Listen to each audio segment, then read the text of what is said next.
Good evening. I'm Dr. Mitchell Palmer McDonald, and this is Blacklight on Sports. My partner, Charles Hallman, is on assignment. So I'm here today with Lee Hawkins. Lee Hawkins is an inspiring author, journalist, and also musician, correct? Yes, sir. Yes. And I would like for you to start. First, I want to welcome you. Thanks. And I'd like for you to start by just telling us about your journey here from, Minnesota and where you are now and what you have done in between. Great. Well, first of all, it's really a distinct honor as well as an eminent privilege to be here. I've known you and your family for a Mhm. long time. I grew up in St. Paul, Yeah. and I used to read all your dad's articles. I still read your articles, even though now I live in New York. But I grew up in St. Paul. I Mhm. went to North St. Paul High School, which was actually in the Maplewood area, but Mhm. I also grew up in the Rondo area where a Okay. lot of my family members were. We were members of Mount Olivet Baptist Church. And now I'm a journalist. I spent, Mhm. 19 years at the Wall Street Journal, and I also am now producing and hosting documentaries for that I contribute to American Public Media. You Okay. recognize as Minnesota Public Radio, Yes. and I am the author of the new book "I Am Nobody's Slave: How Uncovering My Family's History Set Me Free," Mhm. which is really a genealogical investigation into about 400 years of family history. Because, like a lot of Black people, I saw the movie Roots, Mhm. and I was always curious about how our family ended up in the United States. Mhm. What was Mhm. our journey? My father was from Alabama originally. A lot of people from the St. Paul, Minneapolis area would know my dad, Leroy Hawkins Sr. Mhm. May he rest in peace. And but he never talked about Alabama when I was a kid. And I think a lot of Black people whose parents did the Great Migration or grandparents, Mhm. it was very difficult for us to get them to really revisit a lot of the issues that they encountered when they were down there. And a lot of times we frame um, people who moved north as the Great Migration when Mhm. really it wasn't always about more opportunity. It was about trauma, And in my dad's case, his mother had died, and he already had a sister and brother-in-law here, so the decision was made that he would move. But the key is that I just had this lifelong question Mhm. of sort of, what happened in Alabama, because I was really close with my dad, and he took me everywhere, and I looked up to him like a lot like how you look up to your father, Kwame. Mhm. And I idolized my dad. And so sometimes he would have nightmares at night, and my mom would wake him up and say, Leroy, you're dreaming. It's okay, you're dreaming. And I would ask him in the morning, what were you dreaming about? And he would just say Alabama. But he would never go into details. So when I became a reporter and started to develop, my skills as an investigative reporter, I realized, wow, I can tell you a lot of different things and investigate companies and CEOs and all of these things, but Mhm. I couldn't tell you who my great great grandparents were. Mhm. And so finally, when Ancestry.com came down, I wanted to do that. And it turned out, Dr. McDonald, to be um, very enlightening process. Nobody's slave, how uncovering my family's history set me free. And Harriet Tubman said when she crossed the line over to Niagara Falls, she said, I looked at my hands Mhm. to see if I was the same person. And I would have to say that writing this book made me a different person as a man and as a Black man. And this book is a book that, obviously it's gotten some good reviews, Mhm. Oprah's Dailies, Best Black History Month book, one of the top five. Kirkus review, starred review from Library Journal, Amazon Editor's Pick, Amazon Best History Book. And I think the reason it's hit so hard is because, first of all, it's a story of a Black family from Minnesota, which a Mhm. lot of people overlook us, right? But Yeah. it's also a story of that great migration and the complexities and the nuances inside of that relationship between the Black father and his son, Mm-hmm. right? Which is a very complicated, beautiful dynamic, but also at times a brutal dynamic. And so I get Yes. into that with the book. Man. So you ended up wanting to know more. You ended up doing some investigating. As you went through this process, did you feel yourself growing? Did you feel yourself? How can I put this? Did you feel yourself really finding out who you are and where you came from? Because a lot of times, what ends up happening, I can just speaking for myself. Hmm. My last name's McDonald. Okay, okay, okay. I don't look Irish, Right. you know, but I know somewhere along the line there's a McDonald, and I did find out from my dad that it was his grandfather McDonald, and I guess as I'm listening to you, I'm kind of getting curious myself as to how everything turned around for our family, because our families, or how can I, black families, we don't really think about that as a whole. I mean, a lot of people would probably, some people would, not a lot, but some people go like, "What do you mean you're looking up your family? Who are you, Alex Haley or somebody? What do you mean?" That type of thing. Right. But but I think there's kind of a conditioning that we've gone through where we want to know, but really at the same time we don't want to know Right. because we don't know what we're going to find out. Right. So I guess that's what I was getting when you were talking and going through your experience. Yeah, and that's a really important observation that you raised is why haven't we wanted to know? And I think that I wanted to know because I knew that there was something deep that happened in Alabama, but what we were taught when we were growing up in St. Paul and Minneapolis was that Jim Crow was about segregation Mm-hmm. and that the South was hell and the North was the promised land. And once they crossed over to the promised land, we're free now, right? Well, of course, we know that there's a strong legacy for as much as we love Minnesota. There's a strong legacy of discrimination here in the real estate industry. Many of our iconic brothers have been killed right here, in the same way that Emmett Till was killed down south. And so, but we tried to forget that. And when I did my investigation, I found out why. And one of the reasons was because for as entrepreneurial as Black people have Mm-hmm. always been, right as from the second we were allowed to do it, we bought farms, we bought land, and we did everything right in the context of Yeah. this American dream that we're Yes, we supposed to started all be started our own businesses. pursuing. Yes, we did. Exactly. And many of us were killed for that. Yeah. And what I found out, Dr. McDonald, was that not only was my grandfather killed, but both of my great grandparents were killed on my father's side. They were killed when my grandmother was 9, her father was murdered. Mm-hmm. And when my grandfather was 5, his father was murdered.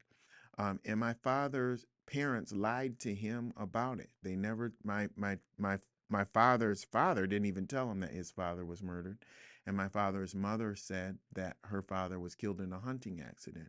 My dad, through omission, lied to me. Mm-hmm. And because when I did this work, I discovered that my So you found out on your own. grandfather Okay. died from a homicidal bullet wound. Mm-hmm. And I asked, my dad, why didn't you tell me? And he said, what was I going to say? I mean, it just, he said it was such a mystery. There was so much mystery around my dad's murder. And you know what? When I went into the archives and I investigated the murders of my great grandfathers, still a lot of mystery around that, both killed by white men who were never brought to justice. And my grandmother, may she rest in peace, she died when she was only 53 years old of a kidney infection because she didn't get the proper care in a Jim Crow hospital, right?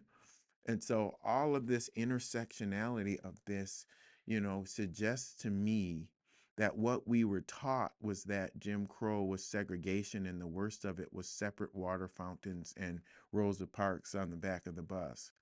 But really, it wasn't that. It was apartheid, very similar to what we saw in South Africa. Mm-hmm. And it was a crime against humanity because my family was one of many, many thousands of black families who had people murdered because there is a tendency to focus disproportionately on lynching.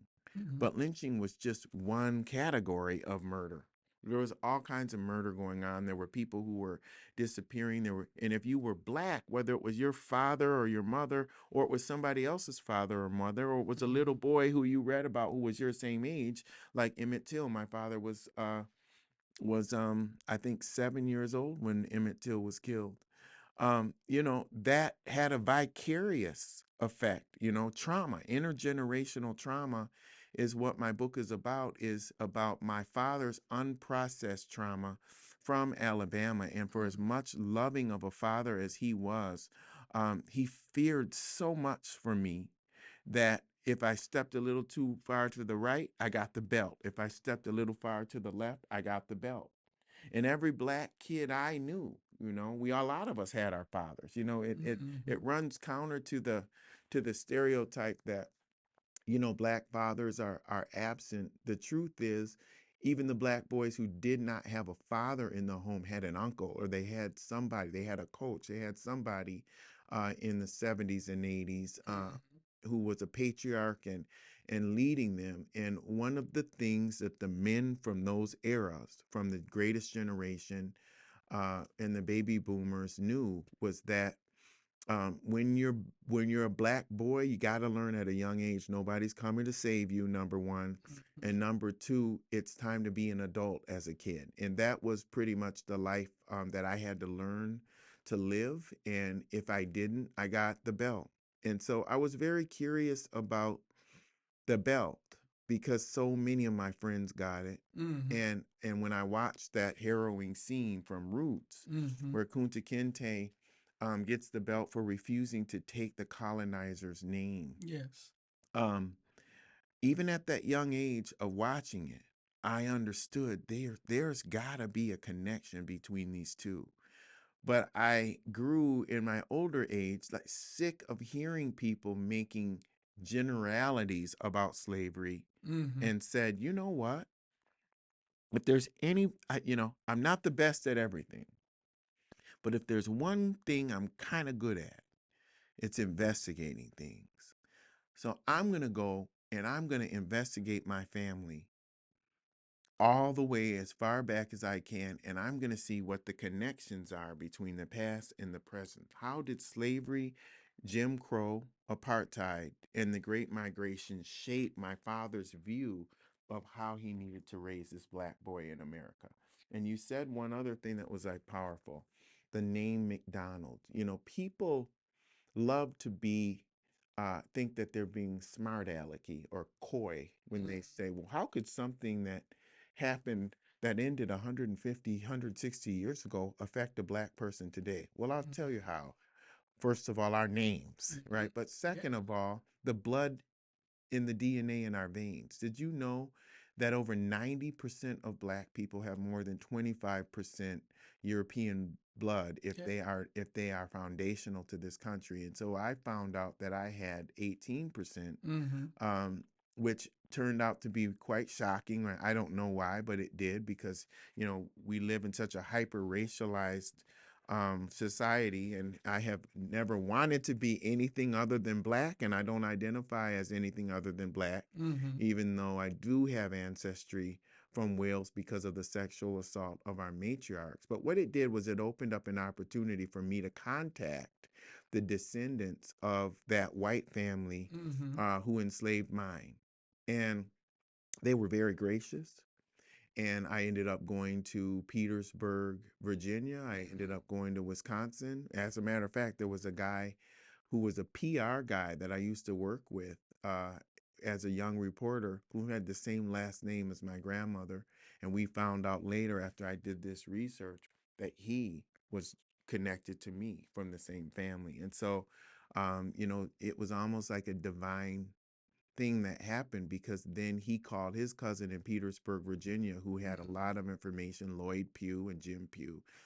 They were very gracious. And together we studied our ancestry from the Revolutionary War and both sides of the Civil War. And it gave me an opportunity to contact other people from that line and to find out and to pinpoint exactly where the belt started from, because they got it too.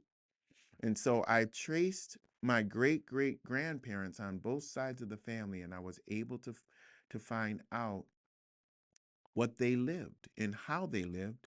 And I also had recorded an uncle in 1991 before he died, who was telling us all about his grandmother in that recording. Little did I know that this was Grandma Charity Pugh, who was the last generation in our family to be enslaved. She lived through 30 years of bondage and then 60 years of Jim Crow apartheid.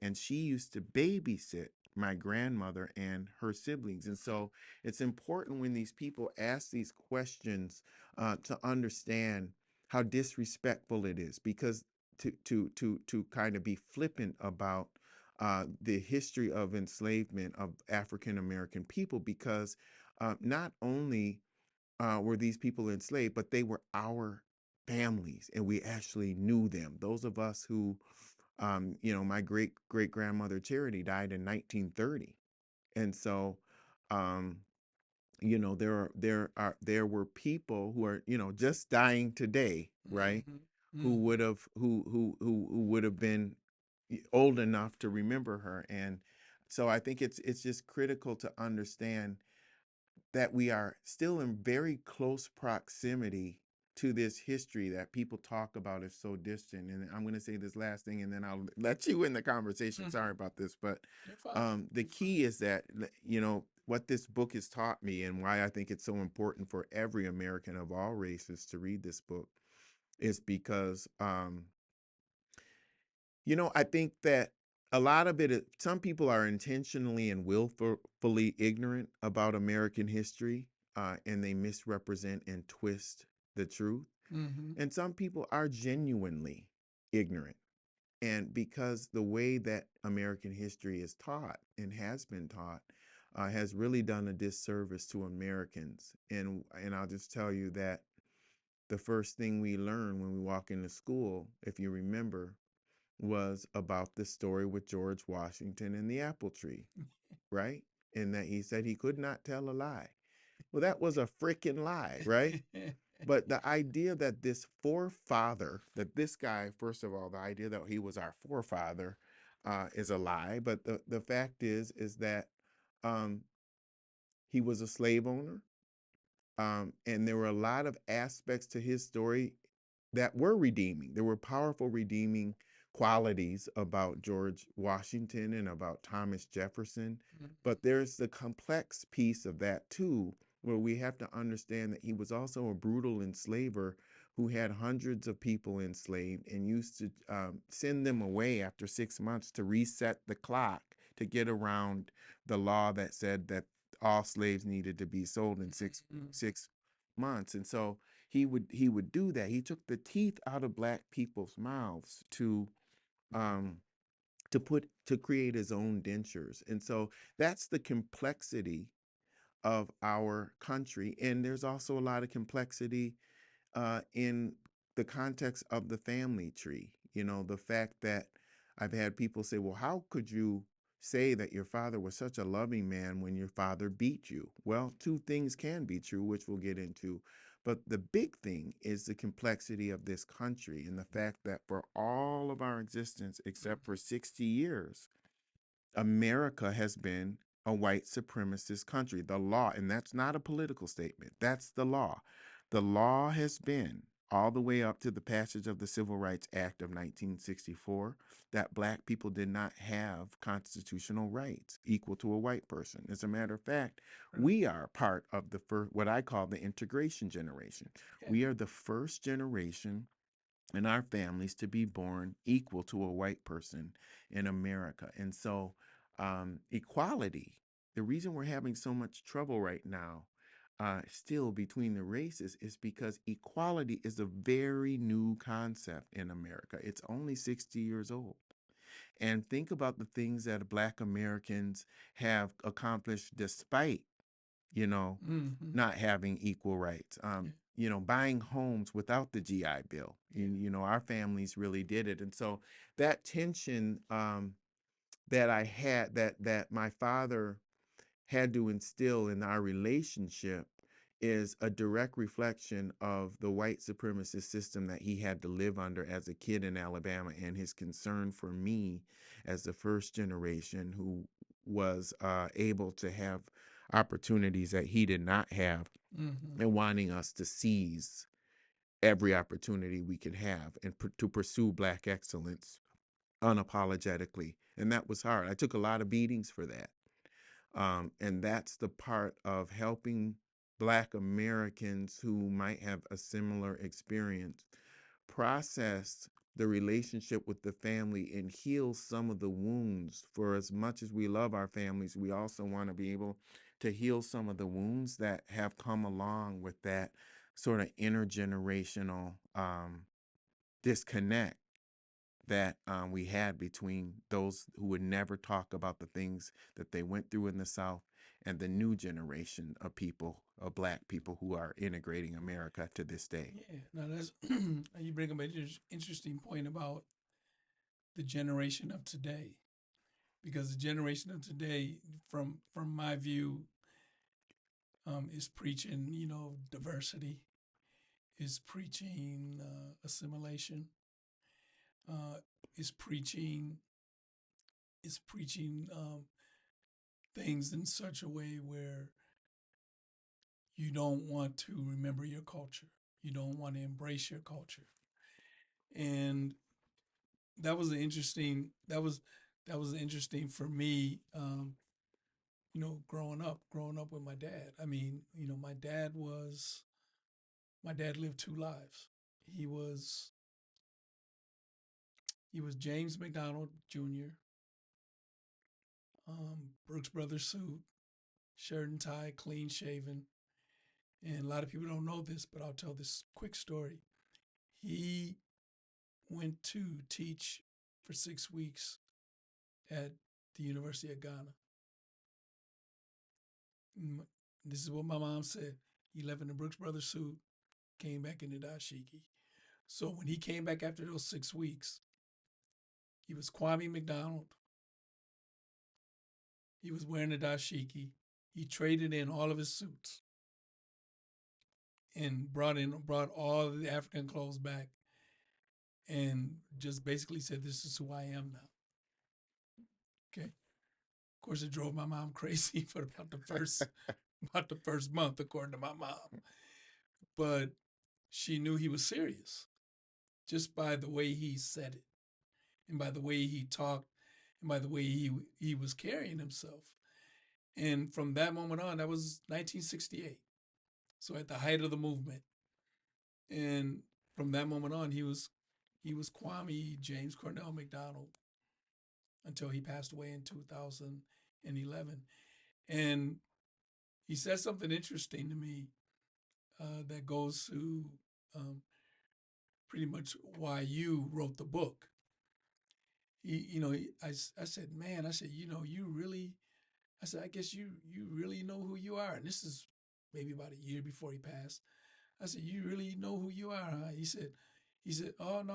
I said, I'm still trying to figure out who I am. Like he was always chasing that. He said, I don't think I ever will. I'll get close. He said, I'm close. He said, but I don't think I'll ever find out really, really, really um, who I am and where everything came from. And I thought that was very, very, very profound because he always carried himself like, I know who I am. And this is who I am, and you accept me the way, you know, the way I am, or you don't accept me at all. And I think, that's what, that's why the family accepted it. They were like, this guy is serious about that. And so because of that, I didn't write a book like you did, but I asked a lot of questions. I asked, like, what was your life like? You grew up in Madison, Wisconsin. They were one of four black families in Madison. The house he grew up in is a landmark in Madison. And I stand in front of it every time I go to visit it and get a picture taken. And I didn't think about it when I was going to visit Madison, but I think a whole lot about it now and what he was trying to do. He was just trying to find out and figure out, who he was and how that impacted his family, like his family with my mom and me and his brothers and sisters. And I say that because as you're talking, I'm just, my head is just spinning, spinning like crazy because what I'm hearing when you say that is that that is what he was trying to do. I His get whole it. life, that's what he was trying to do. Yeah, and growing up in St. Paul, I mentioned to you that I used to read your dad's articles, and we stand on the shoulders of giants, and that is not a cliche. That is the truth, and I love the way that you honor your parents Mm-hmm. because so much of our power comes from the ancestors and our ability to see them for their strengths but also for their vulnerabilities, because the Mm-hmm. vulnerabilities inherent in that are the strength for a man of the stature that he became, and that he was such a higher order thinker, and for him to say, I'm still trying to figure out who I am. Yeah, that was pretty deep That was to deep. me. And my dad too, he sat for 4 years worth of interviews where he finally started opening up about all of these secrets that he was keeping to try to protect us, and why he was so fearful that not just that we could get in trouble, but that the whole family could be hung from trees. And Mm-hmm. my sister and I used to laugh, in private moments, and we would be like, "Oh, Dad said we can't go to this because the white people are gonna lynch us," But we Mm-hmm. were talking about going to parties where the white kids were having a bonfire in their backyard. Oh, hell no! If you have a dad from Alabama, you're not going to be allowed to go there. But we didn't understand that at the time, and so my dad ended up getting a master's degree in psychology Mm-hmm. because he was always going to school. When I was in school, he was finishing up his degree because he went to Vietnam era Air Force during the Vietnam. And then he worked, and he always went to night school. And then he decided to keep going, and he took a class with a guy named Dr. John Taborn. Mm-hmm. And Yes. Dr. Taborn, there's a scene in my book where you'll see that it was probably the darkest period in my relationship with my dad, where I had to confront him about the belt whippings of my childhood because I started having nightmares, right? Mm. And this is the intergenerational trauma aspect of it. And my father, we went through this period, and I won't mess it up because I think it's important for any descendant of Jim Crow to read this book. But I will tell you that my father, once he came around Mm-hmm. and we were able to start working on the healing work on it, he one of the things he said was, he said, boy, I'm learning from you because I took that class from Dr. Taborn, and he was telling us about that connection between the belt and the whip. Mm-hmm. And so, this never-ending search for identity is something that is burns within a lot of the black people who are intellectual and curious. Your dad was a journalist. Mm-hmm. My dad was a thinking man, and I understand that you know if somebody tells you they know who they are, then they've already uh expose themselves as not knowing who they are, because we are ever evolving, Yeah. All and the time. yeah, and I learned that um you're 4 or 5 different people in one lifetime, right? That was the beauty of my relationship with my dad, is seeing him evolve into the man he became. And I get the sense that that's Mm-hmm. what you feel too. They were great the whole time, but really the men that they became, the black men, when black men do have pride and a strong sense of identity, there's nothing more beautiful than what we can be if we reach our full potential in that way. And so I always tried, in the process of doing this book, not to come at my ancestors through the lens of judgment Mm-hmm. about, well, why did you do it this way and not that way, and why did you choose to beat us, and why did you choose to make it to try to instill fear in us about being out after dark and things Mm-hmm. like that. I never did that. Instead, it was through the lens of curiosity, and I believe that curiosity is the highest form of love that we can show our elders, when we're processing the things that they lived through. And one of the great writers who spent a lot of time in St. Paul was August Wilson, Mm-hmm. who you probably knew. I never got to meet him, but he wrote that beautiful play Fences. Yeah. And the main character in the play is a guy named Troy Maxon. Yeah. And there's that very emotional scene where his son confronts him and says, "Why have you never liked me?" Right?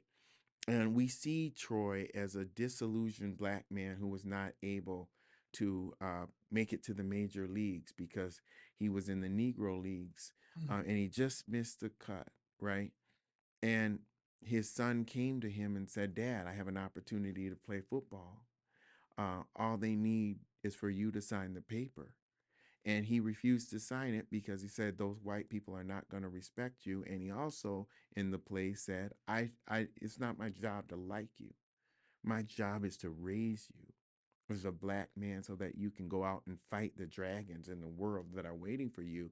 And so, I know that our fathers taught us that anything we wanted to do, we could achieve. And I see that in the biographies of um, a lot of high achieving black men, whether you're talking about Prince, very, very, complicated relationship with his father. Even the song When Doves Cry, I was just thinking, how could you just leave me standing alone in a world so cold?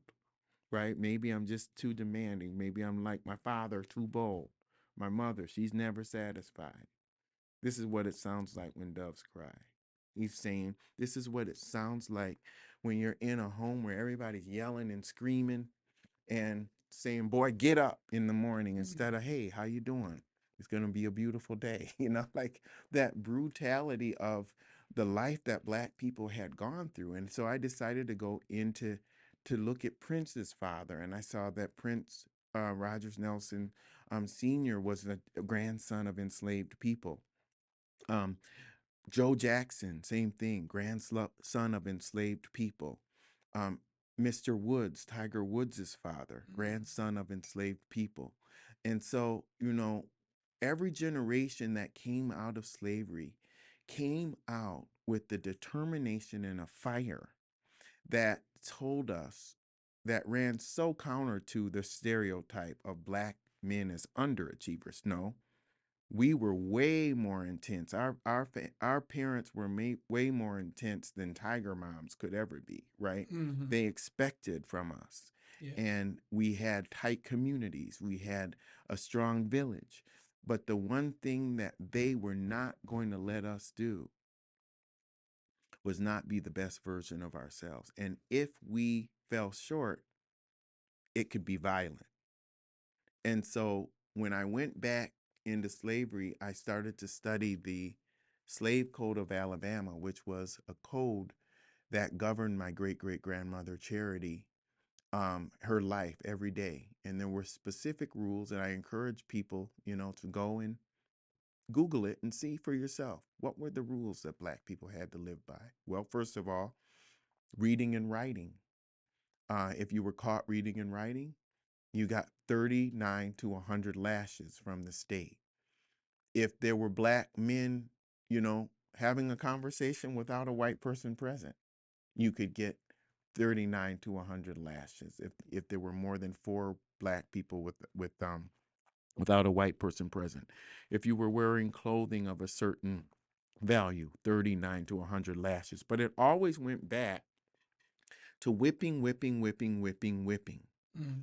And we love to say that the police of today were the slave catchers of the past. And that's actually not true.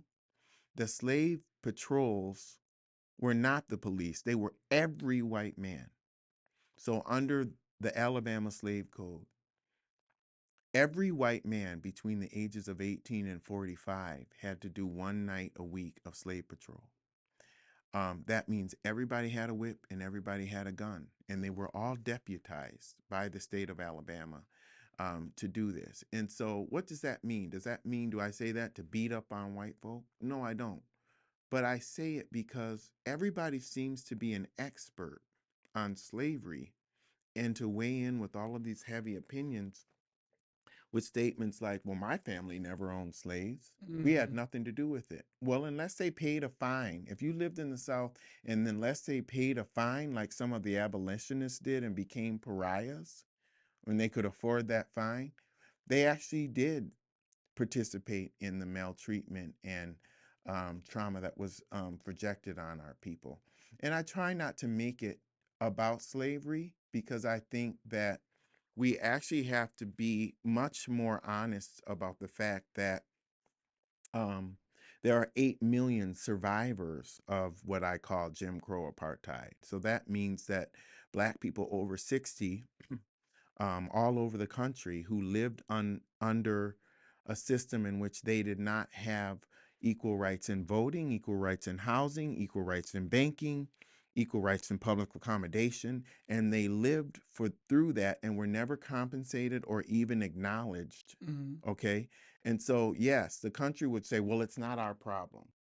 But the truth of the matter is, whether the country acknowledges it as their problem or not, Black America and those of us who are foundational, we must acknowledge that there are problems that have resulted from our ancestors and elders having lived through Jim Crow. And whatever those problems are, this book is trying to help people by identifying the problems that I was able to identify in my bloodline and the power, not just the tribulation, but also the triumph. And to help people begin to find the language to have the conversations that we all need to have. Because not everybody has the benefit of having, you know, Leroy Hawkins Sr. or a Kwame McDonald as a father. You know, there are Mm. people who I know guys who went toe to toe with their fathers. I know guys who haven't talked to their fathers for years. I know guys who never met their fathers. Mm. I know guys who, because they never met their father, they despise their mother. And all of these conversations that Black people have been had to run from. And I get it. You know, I don't want to judge when people haven't had these conversations, because one of the things we forget is that while our brothers and sisters who are Jewish went through a Holocaust, and have done a wonderful job with Holocaust education, and talking about the slavery that they experienced under Pharaoh and wanting to tell those stories. The fact is, those of them who I work with and whose podcasts I appear on, we all agree that they're no longer living on the site of terror where it happened. Mm-hmm. Black people all over the South and even here in Minnesota, we're living on the site of terror. We're living on the site of what happened to the indigenous people. We're living on the site of what happened to the brothers who were lynched in Duluth. We're living on the site of what happened to Philando and what happened to George and all of the other Black men who were executed in the same way that all of the Black men who are featured in Brian Stevenson's Legacy Sites Museum in Montgomery were executed. And when you're living on the site of terror and you have a government that is in denial, in stark denial, um, of the fact that the terror was caused, you've got to be a Kwame McDonald or a Leroy Hawkins Sr. or a Lee Hawkins Jr. or a Dr. Mitchell McDonald to be able to speak that. That Mm, takes a lot of courage and it takes time.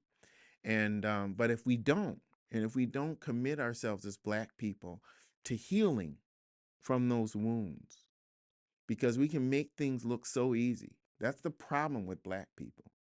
The problem is we've been so successful mhm, that we've almost been this people who are expected to fight all the battles for every other minoritized group except care for ourselves. And so what I'm trying to do with this is to bring families into this world where they can read this book and start to understand what they need to do to heal and take the best of the many great things that our ancestors and elders left us, but mhm. then leave some of the more toxic things behind. And I'll say this one thing, and then I'll shut up.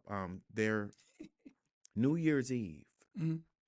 You know, when I was a kid, New Year's Eve was a crazy day because that was the day that my mom would make us eat chitlins. And the house would be stinking with these what is it? Their pig intestines, right? And I just knew there's something fundamentally wrong and unjust about number one, making us eat it, but also making us clean it, Mhm. right? And we used to ask Mom, why do we do this every year? Why do we have to do this? And she would say, because this is our heritage. And our ancestors ate this and they had to eat this. And so this is our heritage. And when I did this book, that was one of the many things that I wanted to study because I wanted to know, was it our heritage? And when I went into the books, I found out, no, it wasn't. It was the plant food diet was our Mhm. heritage. That was the food that was the reject food that they forced us to eat, right? And so I feel that there are certain aspects as we see brothers and sisters dying of heart attacks today, Mhm. Mhm. still. Mhm. I think that there are a lot of things from slavery that we have taken as our own that are really things that the colonizer ate and things that the colonizer did that are not native to who we are. And so I hope that we can bury that. I hope we can bury chitlins. We can bury the whip. We can bury the N word in the way that it's used so frequently. We can bury the denigration of our Black women. Mhm. You know, we can bury homicide, right? Because we're killing each other in the same way that the KKK used to kill us.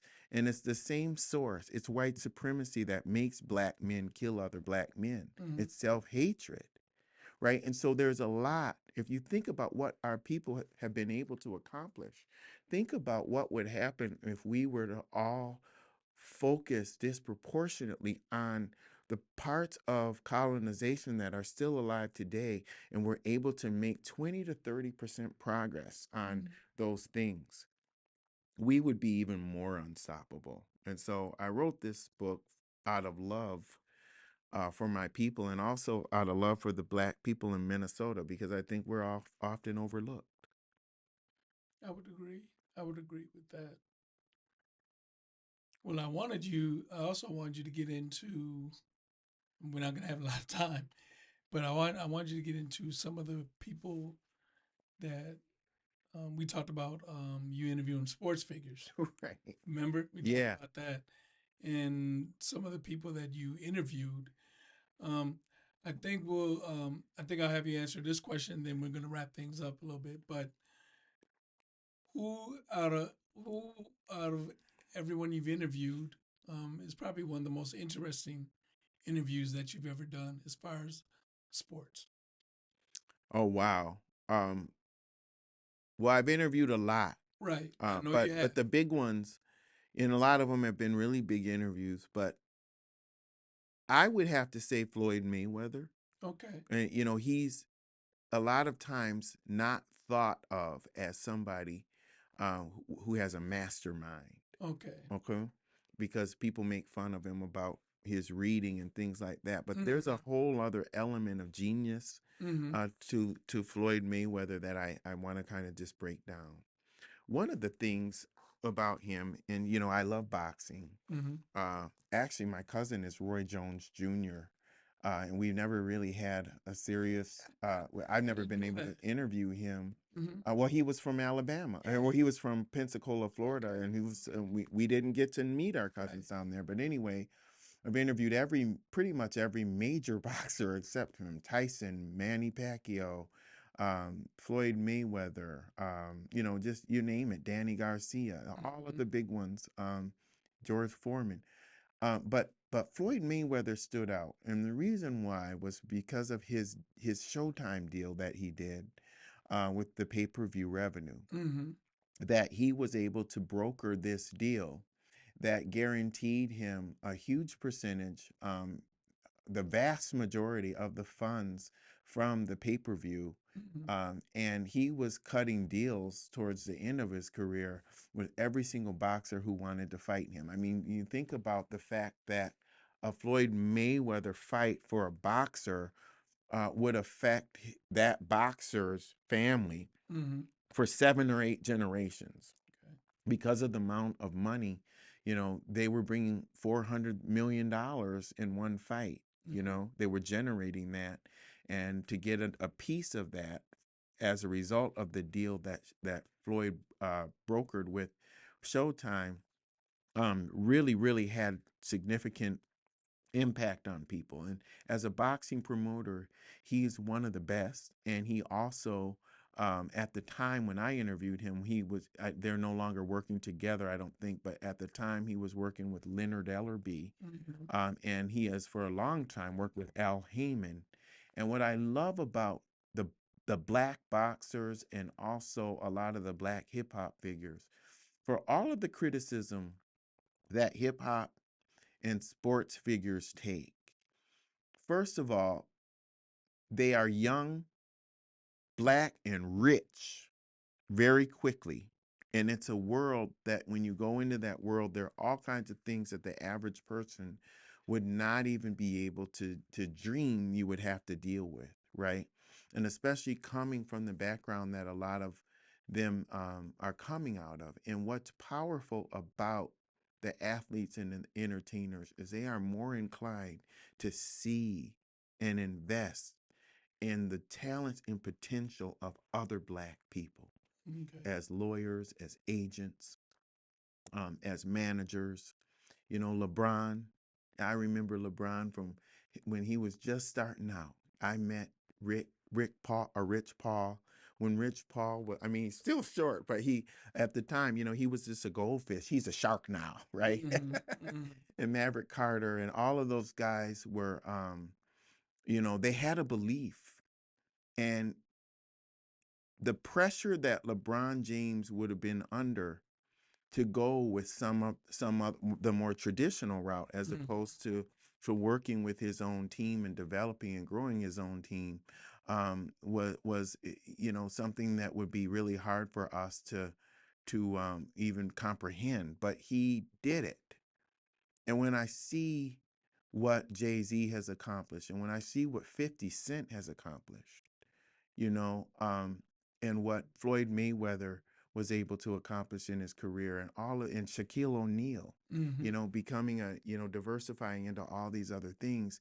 I have to understand. I have to make it clear to everyone to understand that's black excellence. Mm-hmm. That when you go into the sports media or entertainment profession and you're black, um, there's obviously the black lawyers and the doctors and the scientists, and we need black people in politics. We need them in all those areas. But the opportunity to make exponential money fast and then diversify beyond that, beyond being a football player or a basketball player, and actually be somebody who is able to build a business for their generation, for generations to come, is huge. It's a huge opportunity. And if you combine all of the money that black men generate in sports, it's billions of dollars a year. And so collaboration, right, is important. and understanding that a lot of these young black men who I'm talking about, who have thought it was important to have other black people around them, they've created dozens of millionaires, of black millionaires. So, regardless of what you think of even Sean Diddy Combs, Sean Diddy Combs has created a lot of black millionaires. All of them, in their own way, showed us what could be done. And why is that important to point that out? Because our generation might be one of the last generations of black men who used hip hop in a way that was powerful for our people. If you remember the 80s, this was around the time that I met you. In the 80s, homicide crisis, we had self-destruction. You're headed for self-destruction. Everybody was going around with the black medallion around their neck, right? The Malcolm X hats. We had it takes a nation of millions to hold us back. All of this different consciousness, right? That made your dad change his name. That same level of consciousness was with the young people. And I believe that at some point, somebody somewhere said, we got to stop this now. Because this is what our generation's contribution was to hip hop. And so I think that a lot of the guys now who you see, and the young ladies too, I don't want to diminish them, but a lot of the black men who you're seeing now who are from that generation and approaching billionaire status or have had a lot of success, they were influenced by that dignity that we, as the original hip hop generation, innovated. And I think that that's something I'm very proud of. And I see it in all of these different guys, including Floyd Mayweather. Okay. Yeah. Tell us why you're in town. Yeah. So my family's still here, so I get to see them. And I spoke at the Minnesota Justice Foundation last night. But now I'm going to do on Saturday, October 4th, I'm going to be at the Golden Time Cafe doing a book talk and signing and engaging the community in this conversation, this very conversation that we're having. And I'm looking forward to seeing all the people from St. Paul and Minneapolis who I grew up with, and a lot of people I went to preschool at Martin Luther King Center. And so, yeah, I mean, it's in that same neighborhood. And everything goes back to Rondo, no matter how far I go in life. I'm still really influenced by the Rondo community. So October 4th, Golden Time Cafe.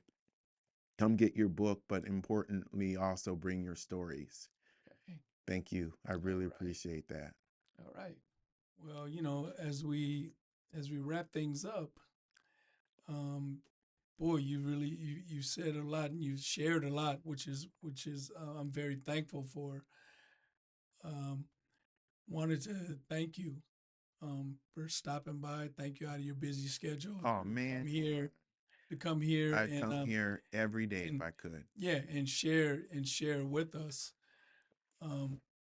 We really, really, really appreciate the stories and the book. The book is called again?